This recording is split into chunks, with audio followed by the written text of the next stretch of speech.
The word knight feels larger than life. It conjures images of polished armor, galloping horses, and banners flying over stone castles. Stories have painted knights as noble protectors, fearless warriors, and guardians of honor. Yet behind that shining image lies a surprisingly humble beginning. The word itself once described something far simpler, far less glamorous, and far more ordinary. Understanding why they are called knights means tracing the path of a word that traveled from servant to symbol, shaped by centuries of war, loyalty, faith, and imagination. The story of the knight is not just about battles and castles. It is about language evolving alongside society. It is about how a simple term for a young attendant slowly grew into one of the most powerful titles in medieval Europe. Right here on History of Simple Things.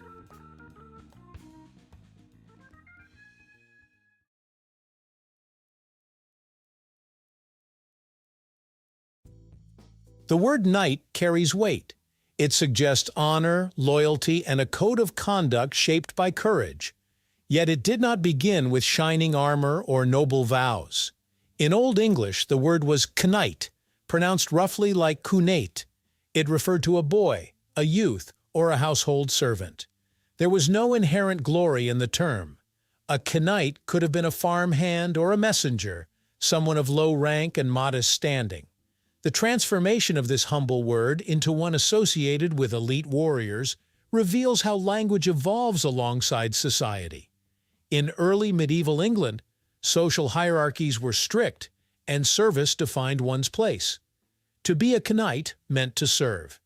That idea of service would remain at the heart of the word, even as its meaning rose in status. Over time, the nature of that service changed, and with it, the destiny of the word. During the early Middle Ages, Europe was unstable. Kingdoms were fragile, borders uncertain, and violence common. Protection became a ruler's greatest asset, and landowners relied on trained fighters to defend their territories, with loyalty serving as currency. Young men entered noble households as attendants, learning discipline and combat. Some rose to become mounted warriors. Since horses and armor were expensive, these fighters stood apart from ordinary soldiers. The word cniht gradually became associated with this new class of warriors. Though the role had changed, service remained central. A knight was still one who served, now in battle, pledging loyalty in return for protection and status. As feudal systems solidified across Europe, the role of the knight became more defined. Feudalism rested on mutual obligation. A king granted land to nobles.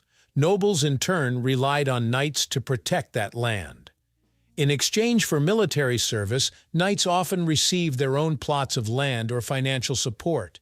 The title began to carry prestige. Becoming a knight required training and recognition. A young boy might begin as a page, assisting in small tasks within a noble household. As he grew older, he could become a squire, directly serving a knight and learning the skills of combat. Only after proving himself would he be formally dubbed a knight in a ceremonial ritual. By this time, the word no longer meant servant in a common sense. It referred to a specific social rank, yet its original meaning still lingered beneath the surface. A knight was defined by whom he served and how faithfully he fulfilled that duty. Over time, warfare alone was not enough to define knighthood. Society began attaching moral expectations to the role.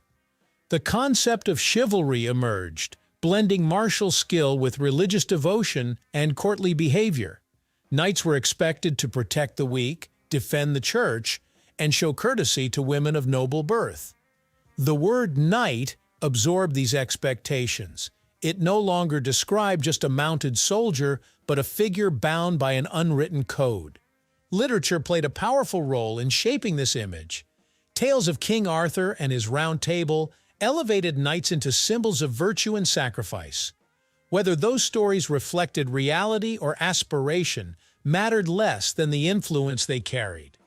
The name became intertwined with honor. To be called a knight suggested not only military ability, but character. The evolution of the word mirrored society's desire to believe that strength and morality could coexist. The spelling of knight preserves its ancient roots. The silent K and GH are echoes of Old English pronunciation. In earlier centuries, the word was spoken with harsher sounds, closer to its Germanic origins. Over time, pronunciation softened, but spelling remained. Similar words exist in other Germanic languages. The German word Knecht once meant servant. This linguistic connection reinforces the shared origin. Across regions, the idea of service stood at the beginning of the term's journey. Even as the armor and castles faded into history, the word endured. Its structure carries a reminder of how old it truly is, preserving traces of the era that shaped it. As gunpowder weapons changed warfare, heavily armored knights became less practical. The battlefield evolved, and the age of mounted warriors slowly declined.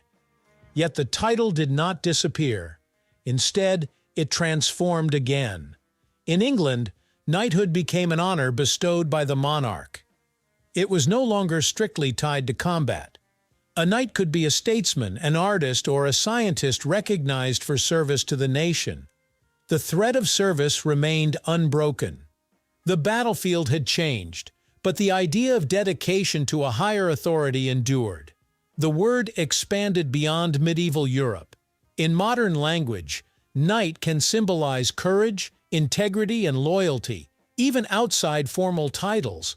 It appears in chess as a unique piece that moves differently from the others, perhaps echoing the independence and skill once associated with mounted warriors.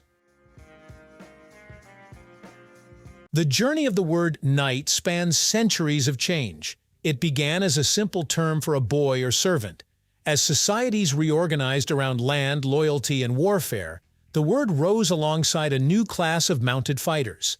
Feudal duties, ceremonies, and legends added layers of meaning until knight stood for far more than its humble origin. Yet it never lost its foundation in service.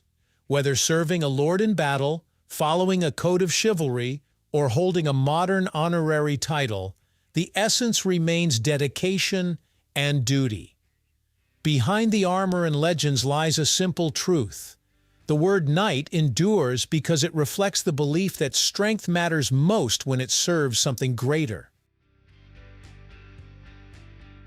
Thank you for watching. If you have suggestions for our next video, feel free to share them in the comments below. We'll be sure to give you an acknowledgement for your contribution. Thank you for joining us on this journey through the history of simple things. Don't forget to like, subscribe, and stay tuned for more stories woven through the smallest details.